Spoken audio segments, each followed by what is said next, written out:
जानबूझ के मुसलमान को मारना चाहते हो, जानबूझ के मुसलमान को मारना चाहते हो। मुसलमान आपके सामने झुकने वाला नहीं है। मैं सरदार हूं, मैं सरदार हूं। और ऐसी कई उदाहरणें हैं पंजाब के अंदर। अगर किसी मुस्लिम के पास कब्रिस्तान नहीं था तो सरदारों ने अपनी जमीन देके कब्रिस्तान बनाए। यह कौन सा अधिकार है कि मैं किसी को चीज दान देना चाहता हूं? और इसको कौन बताएगा? रिजू साहब ये बताएंगे कि ये प्रैक्टिसिंग मुस्लिम है या नहीं है। ये सरासर अन्याय है। कल को श्रोमणी गुरुद्वारा प्रबंधक कमेटी 1925 का सिखों का जो एक्ट है आप उसमें भी संशोधित करेंगे।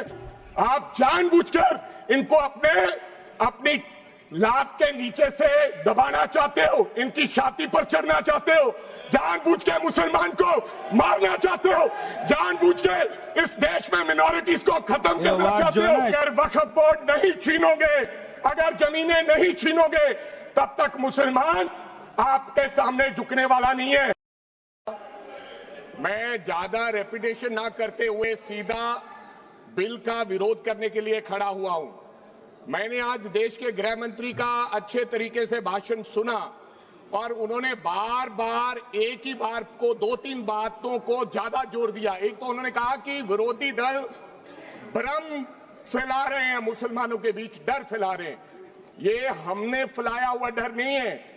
जब देश के मुसलमान को लगा कि देश में बीजेपी में 240 सांसदों में एक भी मुसलमान सांसद नहीं है, हमारे लिए जगह नहीं है, तो वो डरने लगा। जब आपने कब्रिस्तान की बात की, आपने शमशान घाट की बात की, तो वो डरने लगा। जब गोधरा हुआ, जब मुजफ्फरनगर हुआ, जब दिल्ली हुआ, जब हरियाणा मेवात में दंगे हुए, तो देश का मुसलमान डरने लगा। और फिर क्या कहा गृह मंत्री साहब ने? आज गृह मंत्री साहब ने कहा कि 2013 का बिल अगर नहीं आता, यूपीए नहीं लेकर आती, तो आज इस बिल की जरूरत नहीं थी। क्यों बिल लाए? क्योंकि आपको पता चल गया कि देश का मुसलमान हमारा साथ नहीं दे रहा। हमने हथकंडे अपना लिए, हमने आरएसएस की नीति अपना ली, हमने डंडा अपना लिया, दंगे हो गए, लेकिन मुसलमान हमारे साथ आने के लिए तैयार नहीं है। फिर आपको पता चला, आपने एक और अंकड़ा दिया, आपने कहा 1913 से 2013 तक केवल 18 लाख मुसलमानों का जमीन था और 2013 से अब तक 21 लाख और हो गया, यानी कि 39 लाख टोटल जमीन हो गया। तो आपको किसी ने समझाया मुसलमान को अगर आपके बस में करना है, ये आरएसएस की नीति नहीं अपनाएगा जितनी देर आप इनकी सांस प्रणाली बंद नहीं करोगे। अगर वक्फ बोर्ड नहीं छीनोगे, अगर जमीनें नहीं छीनोगे, तब तक मुसलमान आपके सामने झुकने वाला नहीं है।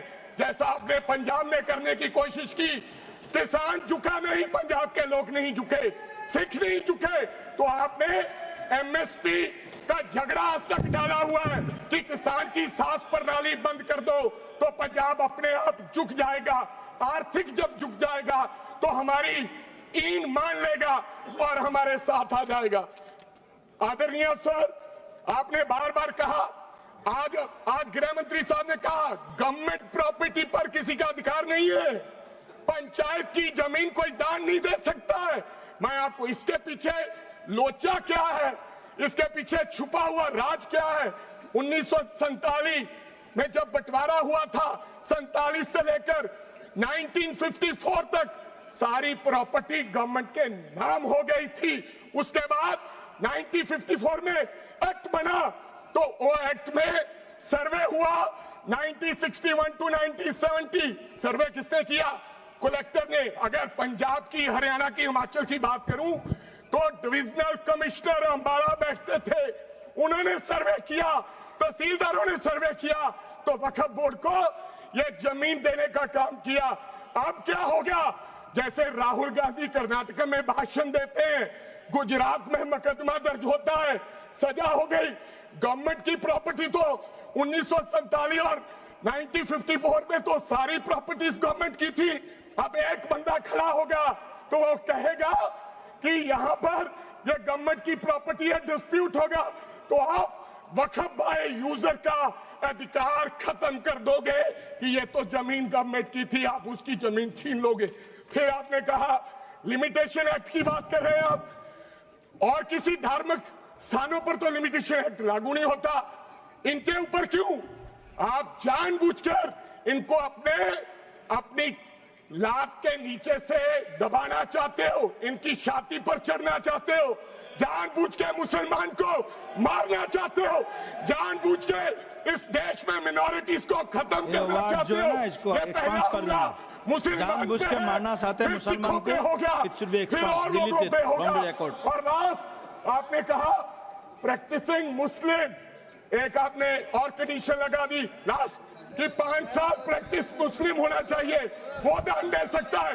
मैं सरदार हूं और ऐसी कई उदाहरणें हैं पंजाब के अंदर।